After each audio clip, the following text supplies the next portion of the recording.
सुस्वागतम.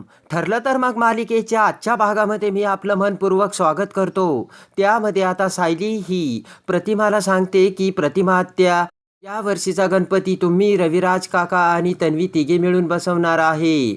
आणि ते ऐकताच आता प्रतिमा ही बारीक चेहरा करते. तेव्हा आता सायली म्हणते, काय झालं प्रतिमा आत्या? अर्थात जर तुमची तयारी असेल तर.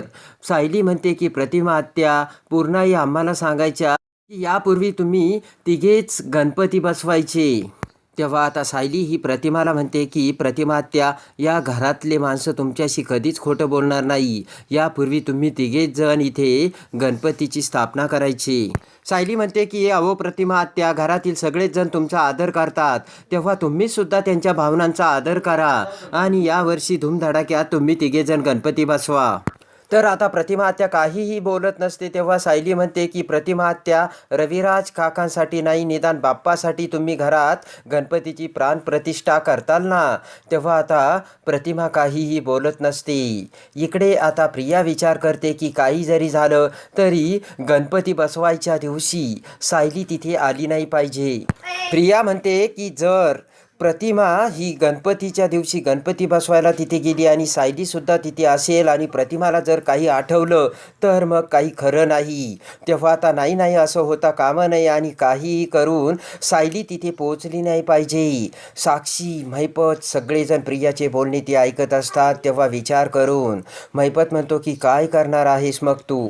इकडे आता प्रिया म्हणते की मी सायलीला झोपेच्या गोळ्या देणार आहेत, म्हणजे पूजेच्या वेळेस सायली ही झोपलेली असेल आणि मग ती प्रतिमा जरी तिथे आली तर सायली जर तिच्या आसपास नसली तर तिला काही आठवण्याचा प्रश्नच राहणार नाही. तेव्हा आता ती ऐकून साक्षी म्हणते की काय मस्त प्लान आहे ग प्रिया तुझा, मस्तच प्लान आहे म्हणे, झोपेच्या गोळ्या देणार आहे. साक्षी म्हणते काय रस्त्यावरच्या क्राईम प्लान वगैरे करण्याचा विचार दिसतोय तुझा आणि त्या प्लानसारखं करते की काय? तेव्हा आता प्रिया म्हणते की मी केलेला प्लान निदान अंमलात तरी येतो आणि त्याने काहीतरी का व्हायना होतं. तेव्हा आता महिपत म्हणतो की बरं, तुझं आता प्लान किती वेळा सक्सेस होतो ना ते मी आता बघतोच. आणि लगेचच नागराज म्हणतो की हे बघ प्रतिमा वहिनी जर पूजेच्या वेळेस तिथे आली नाही ना तर मग मारलं प्रिया तुला. प्रिया म्हणते की माझ्याकडून शिका, मी तर काहीतरी ट्रिक वापरते, त्याचा काहीतरी इफेक्ट होतो आणि थोडी का व्हायना मॅजिक होऊन त्याची जादू तरी होते आणि त्याचे परिणाम तरी होतात. माझ्याकडून शिका काहीतरी. ते ऐकून आता महिपत, नागराज, साक्षी सगळेजण प्रियाकडे बघू लागतात. इकडे आता सुभेदारांच्या घरी जेवण करून झाल्यानंतर सगळेजण बसलेले असतात. तेव्हा प्रताप म्हणतो की प्रतिमा, कटाची आमटी एकदमच मस्त झाली होती बरं का. चैतन्य म्हणतो की एकदमच झक्कास, मी तर 3 दिवसाचं एकाच वेळेस जेवलोय. तेव्हा आता चैतन्य म्हणतो की उद्यापासून उपवासाचं खायला मी मोकळो. तर अस्मिता म्हणते की अजिबात नाही, उपवासाचे पदार्थ फक्त आमच्यासाठीच बनणार आहेत. पटकन अस्मिता आता विमलला बोलवत म्हणते की विमल, माझ्यासाठी साबुदाणा वडे बोलव. पूर्णाई म्हणते की अरे काय चाललंय, आत्ताच कुठेतरी आपण जेवण करून उठलो नाही तर लगेचच जेवणाची चर्चा. आणि काय ग, गणेश चतुर्थीला कुठे साबुदाण्याचे वडे खातात का, असे पूर्णाई अस्मिताला बोलते आणि हसू लागते. कल्पना म्हणते की बघा ना पूर्णाई, ज्याला उपवास नाही आहे ते पदार्थ खाण्यासाठी अगोदर पुढे येतात. तर चैतन्य सगट सगळेजण हसू लागतात. इकडे आता अश्विन म्हणतो की दादा, डॉक्टरांनी सायली वहिनींना आता आराम करायचा सांगितला आहे. तेव्हा सगळं काही शेड्यूल व्यवस्थित फॉलो होतोय ना. तर चैतन्य म्हणतो की अरे अश्विन, काय प्रश्न विचारतोय तू? अरे अर्जुन एक वेळेस त्याचं नाव विसरेल, त्याचं प्रोफेशन विसरेल, पण सायली वहिनीच्या बाबतीत तो काहीच विसरणार नाही. तेव्हा आता पुन्हा सर्वजण हसू लागतात.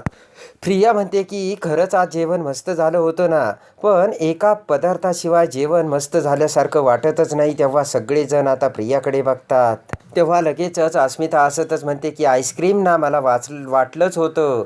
तर आता प्रिया म्हणते की अस्मिता, आईस्क्रीम नाही ग, मसाला दूध. प्रिया म्हणते की मी सगळ्यांसाठी मसाला दूध बनवून आणते, तेव्हा सगळ्यांना मस्तपैकी छान झोप लागेल. आणि मसाला दूध पिल्यानंतर उद्या सकाळी पूजेसाठी सगळे सगळेजण फ्रेश असतील तेव्हा रविराज म्हणतो की 1 मिनिट तन्वी, काय म्हणालीस तू? मसाला दूध तयार करण्यासाठी तू किचनमध्ये जाणार? तर प्रिया म्हणते हो. पटकन आता रविराज म्हणतो की चैतन्य, मला जरा चिमटा काढ बरं. तर चैतन्य चिमटा काढतो.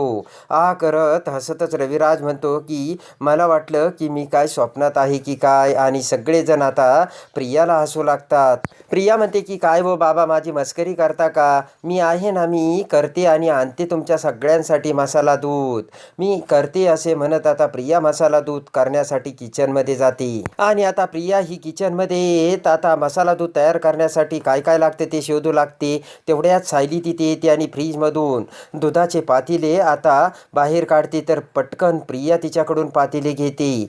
त्यानंतर आता मसाला आणि लगेचच आता मसाला दूध करण्यासाठी कपाटातून सायली एक बरणी काढते आणि साखरेची ती बरणी लगेचच प्रिया हिसकावून घेते. त्यानंतर सायली ही बाहेर जाते. आणि आता इकडे प्रियाने मसाला दूध तयार केलेलं असतं आणि तिच्याकडची कागदातली पुरचुंडी बाहेर काढत प्रिया त्या पुडीतील गोळ्याची भोकटी आता त्या ग्लासमध्ये टाकते आणि त्यामध्ये आता मसाला दूध टाकून चमच्याने तो सगळं ते दूध आता प्रियाने ढवळून घेतलेलं असतं. आणि आता त्या मसाल्या दुधाच्या ग्लासचा ट्रे घेऊन प्रिया ही सगळ्यांच्या समोर आलेली असते. विमल पुढे येत म्हणते की मी देते सगळ्यांना. तर प्रिया म्हणते कशाला?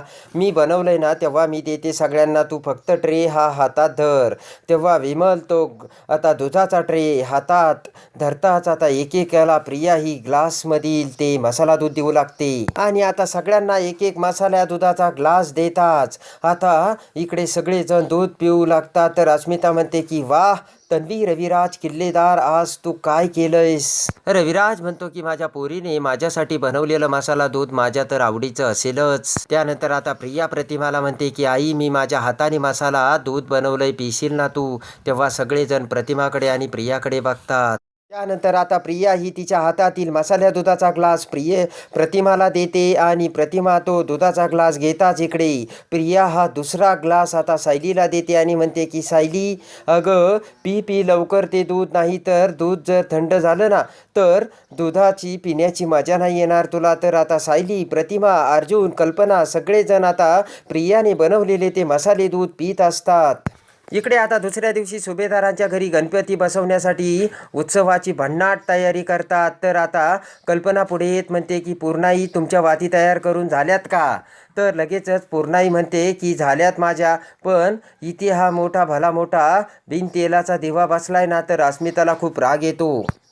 पूर्णाई म्हणते की या दगडाने जर मदत केली ना तर आणखी बरं होईल. अस्मिताचा आणखीनच जळफळाट होतो. तेव्हा आता अर्जुन म्हणतो की अस्मिताई, तुझा फोन आज तरी बाजूला ठेव आणि गणपती येत आहेत तेव्हा मदत कर ना काहीतरी. अस्मिता म्हणते की केली की मी मदत, पूर्णाईला वाती तयार करण्यासाठी कापूस मीच आणून दिला. तेव्हा आता ते ऐकून अर्जुन, चैतन्य, अश्विन अवाक होतात आणि हात करत एका सुरात म्हणतात बापरे, चक्क कापूस. अश्विन म्हणतो की अरे बापरे, केवढी मदत केलीस तू आणि खरंच थँक्यू. आणि पुढच्या वर्षीपर्यंत आता तू काही जरी मदत नाही केली ना तरी चालेल अस्मिता. तेव्हा आता पूर्णाई म्हणते की अर्जुन, सायली कुठे रे? तेव्हा आता अर्जुन म्हणतो की अगं ती तयार होती, येईलच ती. अस्मिता म्हणते की काही येणार बिणार नाही, झोपली असेल ती.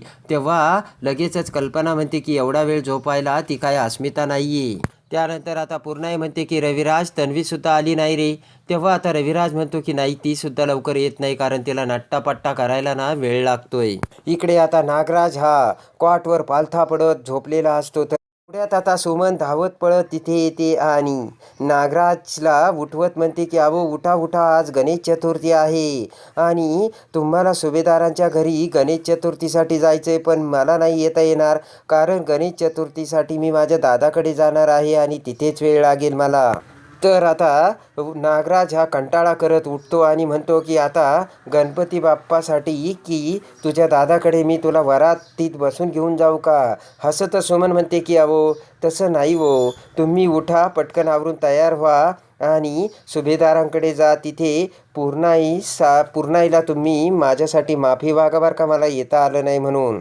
त्यांना म्हणावं गौरीपर्यंतची सगळी कामे माझ्या वहिनीवरच पडताना म्हणून मला दादांकडे जावं लागतंय. सुमन म्हणते की उठा पटकन. तर नागराज म्हणतो हो मी उठलोय, तू माझ्यासाठी कॉफी आण पटकन. तर आता विचार करत नागराज म्हणतो की ती पूर्णाई गेली खड्ड्यात. त्या प्रियाने तिकडे काय दिवे लावले ना ते आता मला तिकडे जाऊन बघायचंय. नागराज म्हणतो की झोपेची गोळी घालते त्या सायलीला. ती सायली मेली बिली नाही म्हणजे बरं होईल. नाही तर आता सगळंच मला निस्तरावं लागेल. तेव्हा आता आळस देत आवरा नागराज सेठ असे नागराज स्वतःशीच पुटपुटतो. तर आता इकडे सुभेदाराच्या घरी गणपतीची सगळी तयारी झालेली असते आणि तेवढ्यात सायली ही एकदमच सुंदर बनून आवरून पायरीवरून वरून खाली येऊ लागते. तर त्याच वेळेस अर्जुनचे लक्ष सायलीकडे जाते. प्रेमाने सायलीचे ते सौंदर्य बघून अर्जुन हा सायलीच्या प्रेमातच पडलेला असतो आणि एकटक नजरेने अर्जुन हा सायलीकडे बघत असतो. तर आता अश्विन आणि चैतन्य अर्जुनकडे बघून सायलीकडे बघतात. तर आता पूर्णाई, रविराज सगळेजण सायलीकडे बघत खुश झालेले असतात आणि आता प्रेमाने एकटक नजरेने सायली ही अर्जुनकडे बघत खाली येऊ लागते. तर आता त्या दोघांकडे बघत चैतन्य म्हणतो की मिस्टर अर्जुन सुभेदार तुमची विकेट पडली. आणि लगेच चैतन्य म्हणतो की गणपती 10 दिवस आहे अजून. 10 दिवस असंच बघत राहणार आहेत का एकमेकांकडे. त्यानंतर आता कल्पना म्हणते की बरं अस्मिता ताटामध्ये सगळी फुले ठेवली ती जरा वेगवेगळे करून ठेव. राग येऊन अस्मिता म्हणते की बरं दे विमल मी करते. तर तेवढ्यात सायली म्हणते की मी करते. तेव्हा आता अस्मिता म्हणते की हो हो कर. कल्पना म्हणते की सायली तुला जेवढं काम पूर्णाईने सांगितलं ना तेवढंच काम तू करायचं आहे. बाकीच्या वेळेत तू आराम करायचा आहेस. इकडे आता सायली नुसती उभी असतात तर सगळेजण गणपती बाप्पासाठी तयारी करत असतात. ते बघून सायली म्हणते की पूर्णाई सगळेजण तयारी करतात आणि मी काहीच करत नाहीये. तेव्हा आता मला खूप वाईट वाटतंय. सायली म्हणते की बाप्पा येणार आहे तेव्हा त्याच्या स्वागतासाठी सगळ्यांनी तयारी करायला हवी ना. मग मी अशी बसून नाही राहू शकत. आणि आता प्रताप म्हणतो की पाठ कुठे. तर लगेचच सायली बोट करत पाठ दाखवते. पळतच जाऊन प्रताप पाठ घेतो आणि म्हणतो की सापडले पाठ. तर रविराज म्हणतो की आता त्याच्यातला एक पाठ घे आपण गणपती बाप्पा आणायला जाऊ. तर लगेचच प्रताप म्हणतो चला. पण इकडे अस्मिता लगेचच म्हणते की तन्वी कुठे अजून ती कशी नाही आली. रविराज म्हणतो की मला वाटलं त्यापेक्षा तिला तयार व्हायला जास्तच वेळ लागतोय वाटतं. अस्मिता म्हणते की मी तर रूममधून निघाले ना तेव्हा तर ती झोपलेलीच होती. विमल म्हणते की मागाशी मी त्यांच्यासाठी कॉफी घेऊन रूममध्ये गेले होते तेव्हासुद्धा त्या झोपल्याच होत्या. तर आता लगेचच पूर्णाई म्हणते की रविराज तुम्ही प्रियाला बाप्पाच्या पूजेला बसायचंय हे सांगितलंय ना. रविराज म्हणतो की सांगितलंय ना पूर्णाई. तर पूर्णाई म्हणते की आज सणाचा दिवस आहे हे तरी माहीत आहे का तिला. तेव्हा आता पूर्णाई म्हणते की कमाल आहे बाई या प्रियाची. कल्पना म्हणते की खरंच कमाल आहे. ही सायली तिला बरं नाही तरी कामाला सुद्धा लागली. तर कल्पना म्हणते की मग तन्वी का असे वागते. तर रविराजांना खूप वाईट वाटतं. अर्जुन म्हणतो की अस्मिता तू तरी जाऊन बघ ना तन्वीचं आवरलंय की नाही.